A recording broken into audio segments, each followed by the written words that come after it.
Well, welcome to the Black Madonna Speaks with me, your host, Stephanie Georgieff. I'm also the author of the Black Madonna Mysterious Soul Companion. At the end of this video, I will let you know how you can obtain a copy of this labor of love in any format you can imagine. It's also a great idea for Christmas. At the time of this recording, we are nearing the end of the Festival of the Virgin of Guadalupe of Mexico.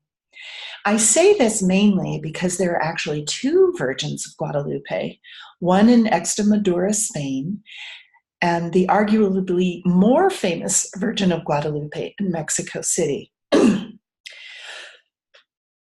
Excuse me. The Virgin of Guadalupe, which from now on I will be referring to the one in Mexico, is one of the most venerated and visited images of the Madonna in the world.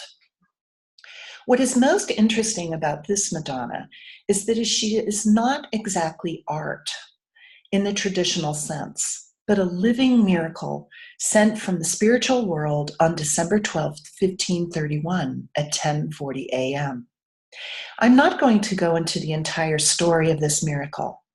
For those of you who are Patreon supporters, you've been given a very detailed exploration of this image. And for those of you who would like to have this special benefit-only podcast and profile, if you become a $10 per month subscriber by December 31st, 2018, you will receive it as a thank you gift. So please see the description below to the video for this link. For our time together, I want to talk about something very interesting that I will be exploring further in my new book, The Virgin of Guadalupe, Messenger of Destiny. In this book, I examine every aspect of the image, when she appeared, what she said, and the meaning behind every aspect of the narrative and how she appeared. Something that skeptics like to focus on when dismissing the miracle of Guadalupe is that they say she was painted on the rough cactus fiber of the tilma in the 1560s. Now, what you see before you is a picture of the actual image. It's the actual image, which is still on view now in the Basilica of Guadalupe in Mexico City. What is true is that this image that you see before you, and we still see on display in this Basilica of Guadalupe in Mexico City, miraculously appeared on December 12th, 1531 at 10:40 a.m. on the poncho/tilma of a Nahuatl peasant. And this image has been present to the public since that time, so that's nearly 500 years. We also know that the image that we see appeared to a Nahuatl native, Juan Diego, several times before imprinting on his tilma. We also know the exact time of these apparitions. The first of these apparitions occurred on December 9th, 1531 at dawn, near a hill, which is called Mount Tepeyac. And this mount has a beautiful little chapel on top of it, which is part of the cathedral campus of the Basilica of Guadalupe in Mexico City. And again, this is called Mount Tepeyac.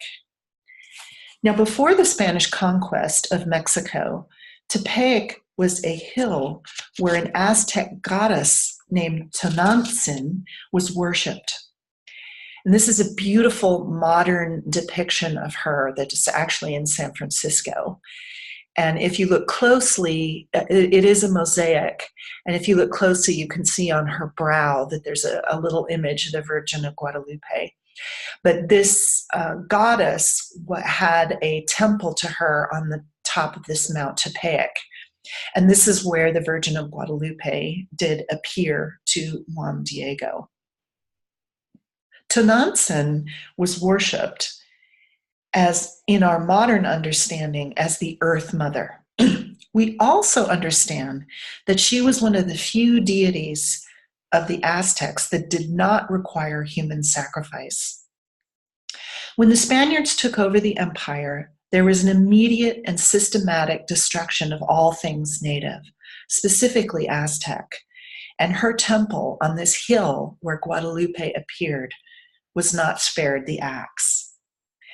We moderns cannot really appreciate how devastating the conquest was for the natives.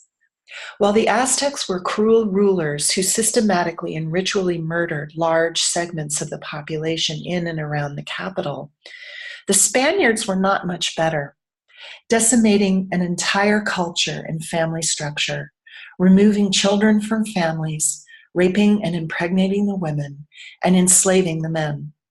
In addition to all the repression, the natives were dying constantly from new diseases brought to their land by the Spaniards and their livestock of pigs, cows, chickens, and sheep. The only worship option for the natives was the Catholic Church, which had no meaning to the natives. There were a few voluntary converts, but the church was not bringing in the masses by any means, much to the consternation of the Spaniards and the Vatican.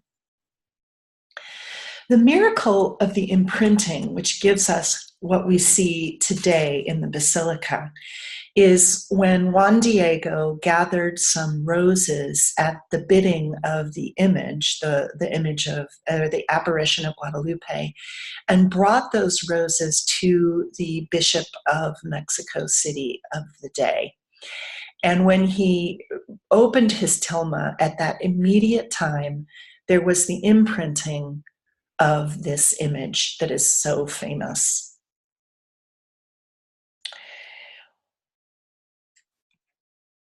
When we look at the image, and this is obviously a close-up of the original image, we notice that the mantle of the Virgin has stars upon it.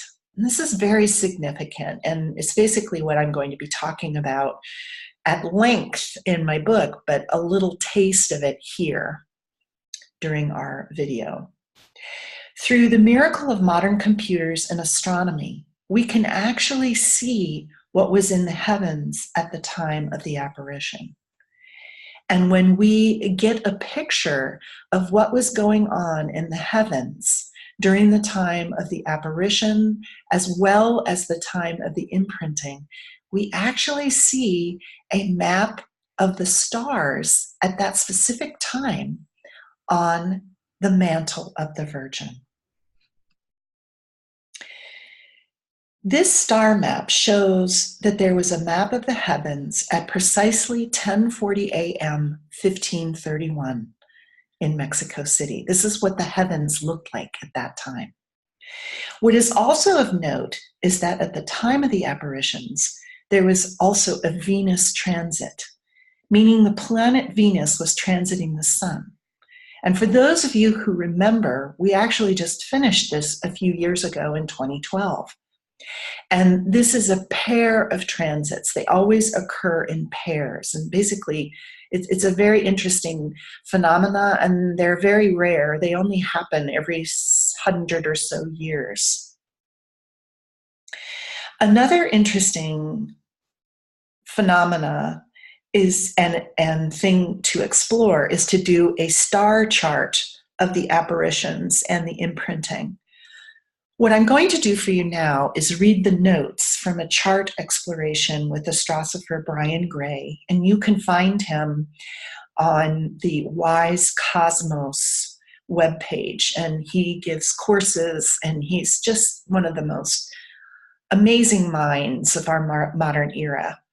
And so I worked with him, Brian Gray, as he generously calculated for me during my research for this book that is about to be published when I was doing the research several years ago. And I remember when he plugged in the numbers to his special computer, I almost felt like I was popping in a DVD of an old family movie. And what he noticed from his calculations is of great significance and showed me, at least, that the appearance of Guadalupe could not have been a hoax. In my book, I go over the first apparition as well as the time of the imprinting. And for our time together, I'm just going to review the first apparition. So I'm going to review basically a summary of the discussion that he and I had. So this is the beginning of that discussion. It's basically reading you a little chapter out of my book. In attempt to outline the messages the heavens conveyed in 1531, I approached a Strassefer and Rudolf Steiner College faculty member, Brian Gray, on a lovely winter day in 2013. We modern seekers can plug dates, times, and locations into computer programs and see what the heavens were doing at any point in history. When I first gave the dates to Gray, I must admit my heart was pounding as he put the numbers into his computer. I felt as if I was going back in time to the event itself, as if I was in the background on Tepeyac as the Virgin appeared to Juan Diego for the first time, listening to the choirs of angels speak to us all. It's really interesting and amazing to see how the picture of the heavens revealed itself during that time, to the profound miracles in December of 1531. It was as if I was asking for proof of the miracle of Guadalupe. Through my conversation with Brian Gray, I was not disappointed. What follows in the paragraphs ahead are the highlights of the discussion and synthesis of major points he and I had regarding the astrosophy sidereal chart of the Virgin of Guadalupe apparition on dawn of December 9th, 1531.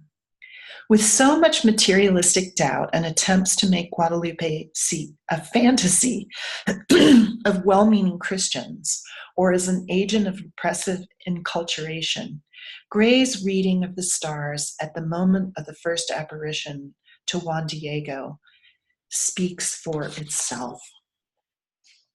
The first apparition is December 9th, 1531, sunrise in Mexico City, which at that time was 6:33 a.m.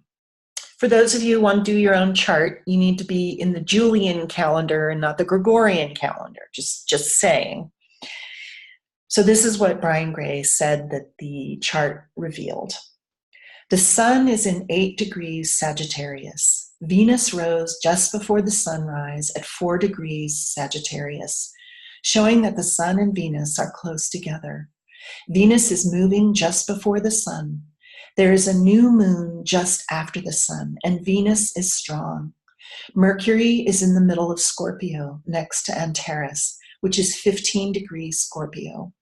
Mercury is almost 17 degrees Scorpio. This means Mercury is close to the heart of Scorpio. The north node of the moon is 9 degrees Virgo in the western sky. Uranus and Saturn are setting. In this chart, Saturn is opposite Venus and the sun. Uranus is just above the horizon, just about to set about a half hour after the apparition. Mars is 3 degrees Aries. Neptune, with the south node of the moon, is at the bottom of the chart. Pluto is 10 degrees of Capricorn. Jupiter is 28 degrees of Libra. The basic picture is that of Sagittarius on the horizon. The sun is rising. Venus is shining, and there is a new moon, which will start to wax just after the event on Tepeyac. The message is that something very mysterious is happening. This is communicated because Mercury is near Antares. This configuration illustrates a deep mystery is occurring. Jupiter in Libra is saying that the event needs to be thought through, that there is wisdom to be gained by this event. The configuration shows there is an act, an event that is full of foundational wisdom. Jupiter in this chart is in the 12th house, which is connected with past life karma and intentions. We can look at this configuration as a spiritual intention to introduce something foundational that will meet human beings in a mysterious way. When Jupiter is in the natal chart in this house, it indicates a strong sense of spirit and meaning in the world. Jupiter in this chart is beautifully aspected, surrounded by other planets in the chart. Jupiter is receiving grace and blessings from the rest of the cosmos. Mercury is also in the 12th house region. Scorpio rules over the 12th house. As stated before, Mercury is close to the heart of Scorpio. Mars is 3 degrees of Aries in the 5th house region. This configuration has to do with the mystery of art. The mystery of this event is connected with art and the cosmic word, also known as the Logos. Because Scorpio is the ruler of the 12th house of what is being intended, and Mars is the ruler of Scorpio and Aries, and Mars is in the 5th house, which rules artistic expressions and creativity, love, and children. Mars in this chart is indicating that there is an initiative to take humanity into the new mysteries. And these new mysteries need to be communicated. Mars and Mercury in this chart are indicating that there is a sharpening of the fact that this mystery needs to be spoken. Questions and ideas need to be asked and explored. But there is a deep wisdom behind the whole event, deep wisdom and balance. Jupiter in the chart indicates a blessing to the entire event, which is one of mystery, artistic expression, and deep benevolence. Jupiter rules Pisces, which is connected to the mystery of anthropos, of the human being. The configuration indicates that this message and mystery are something humanity needs to wrestle with in order to understand. Jupiter, in this instance, is showing benevolence reigning upon humanity, the balancing of shining wisdom that is overlighting the foundation of the human and her connection with the earth. Guadalupe's charge to build me a temple. And an aside, this is what Guadalupe keeps telling Juan Diego to convey to the bishop. She says 2 things that keep circulating through all the apparitions is, where are you going, and build me a temple. So that's just an aside. So back to the chapter. Guadalupe's charge to build me a temple is within the context of the messages of the stars that are speaking to the fact that the human temple is the human body. She is saying, build a temple in the soul, on the earth, build the body and soul. This is indicated by Neptune in the chart and highlights that the temple must be built in the heart and soul. Mars in the 5th house in the chart also shows where the human ego can incarnate and the Logos can come to expression artistically and creatively. At the top of the chart, Mercury rules over Virgo. Virgo is the Sophia. Mercury rules Virgo, which in this configuration is at the top of the chart. In this case, further emphasizing the healing presence of Sophia. Mercury also rules over Gemini, which is in the 7th house. And this is the domain of relationships. The mystery of the event, of the apparition, is connected with the mystery of the Virgin and what she is bringing about the mystery of the human being. So the chart is expressing the mystery of the anthropos Sophia, the wisdom of humanity.